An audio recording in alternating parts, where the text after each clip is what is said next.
परमात्मा की लाठी। एक साधु वर्षा के जल में प्रेम और मस्ती से भरा चला जा रहा था कि उसने एक मिठाई की दुकान को देखा जहां एक कढ़ाई में गरम गरम गुलाब जामुन बन रहे थे। साधु कुछ क्षणों के लिए वहां रुक गया, शायद भूख का एहसास हो रहा था। साधु हलवाई की भट्ठी को काफी गौर से देखने लगा। साधु कुछ खाना चाहता था, लेकिन साधु की जेब ही नहीं थी, तो पैसे भला कहां से होते।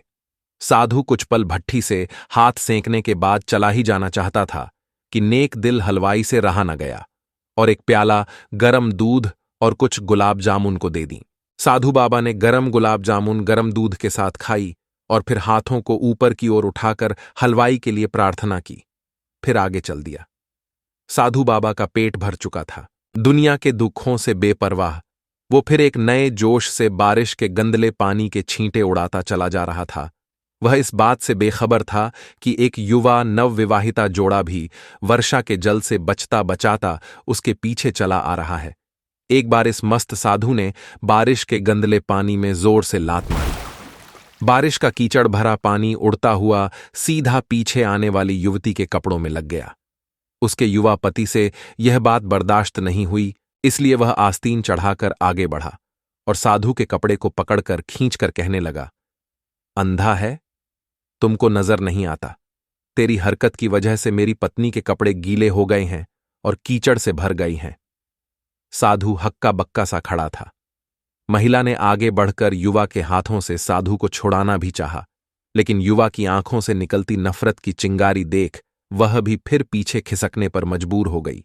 राह चलते राहगीर भी उदासीनता से यह सब देख रहे थे, लेकिन युवा के गुस्से को देखकर किसी में हिम्मत नहीं हुई कि उसे रोके।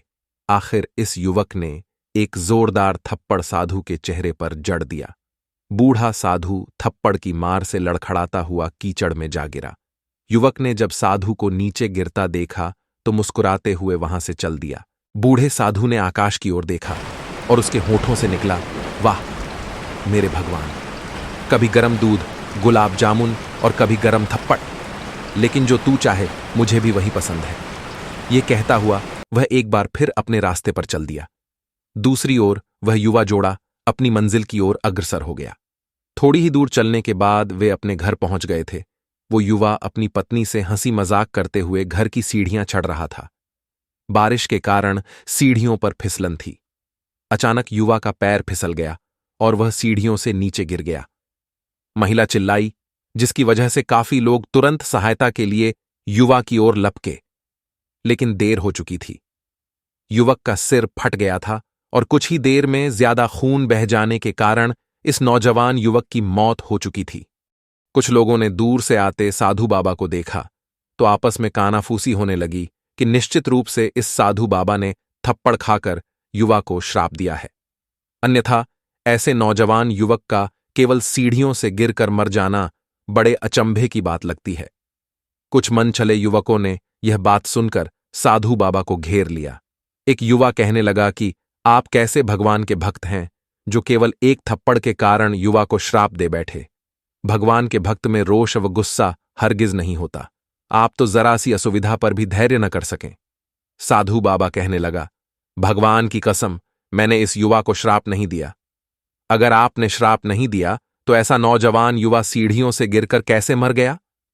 तब साधु बाबा ने दर्शकों से एक अनोखा सवाल किया कि आप में से कोई इस सब घटना का चश्मदीद गवाह मौजूद है? एक युवक ने आगे बढ़कर कहा, हां, मैं इस सब घटना का चश्मदीद गवाह हूं। साधु ने अगला सवाल किया, मेरे कदमों से जो कीचड़ उछला था, क्या उसने युवा के कपड़ों को दागी किया था? युवा बोला, नहीं, लेकिन महिला के कपड़े जरूर खराब हुए थे।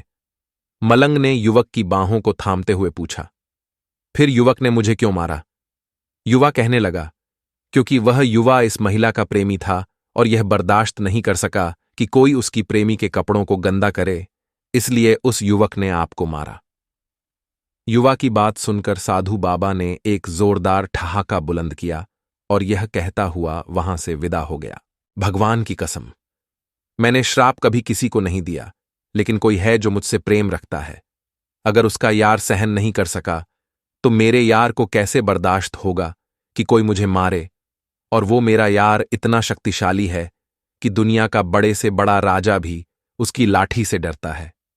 उस परमात्मा की लाठी दिखती नहीं और आवाज भी नहीं करती, लेकिन जब हम पर आती है तो बहुत दर्द देती है।